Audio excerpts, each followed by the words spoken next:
Hello, good evening. আর এটার মধ্যে কী রয়েছে জানো? হ্যাঁ, তোমরা হয়তো ভাবছো প্লাস্টিকের মধ্যে আবার কী? হ্যাঁ, অবশ্যই আমরা এখন দেখে নিব প্লাস্টিকের মধ্যে কী রয়েছে। তা আগে প্রথমে আমাকে খুলতে হবে। খোলার পর কিন্তু প্লাস্টিকের ভেতরে আরেকটা প্লাস্টিক। এখন সবথেকে মজাদার কথা, এই প্লাস্টিকের ভেতরে আরেকটা প্লাস্টিক, তার ভেতরে কী থাকবে? তো হ্যাঁ, সেটাও কিন্তু আমরা অবশ্যই দেখে নেব।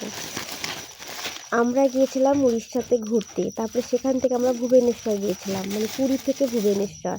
ভুবনেশ্বরে কিন্তু সবথেকে যে প্রাচীনতম মন্দির রয়েছে লিঙ্গরাজ মন্দির, সেখানে কিন্তু হরিহরের পুজো হয়। সেটা হচ্ছে শিব আর হরি এক রূপকে নিয়ে এটা করা হয়েছে। তো সেখান থেকে কিন্তু আমরা এই প্রসাদটা নিয়ে এসেছি।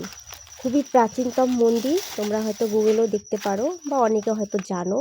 তো এটা অনেক প্রাচীনতম মন্দির, আর এখান থেকে আমরা এই প্রসাদটা কিন্তু বাড়িতে পর্যন্ত নিয়ে এসেছি। এখানে খই রয়েছে, আর ওখানে মানে সব কিছু শুকনো টাইপের মানে প্রসাদ থাকে, কারণ জানি অনেক দূর থেকে মানুষ আসবে, নিয়ে যাবে। যার জন্য ভেজা টাইপের করলে তো নষ্ট হয়ে যাবে, তার জন্য কিন্তু সব শুকনো টাইপের।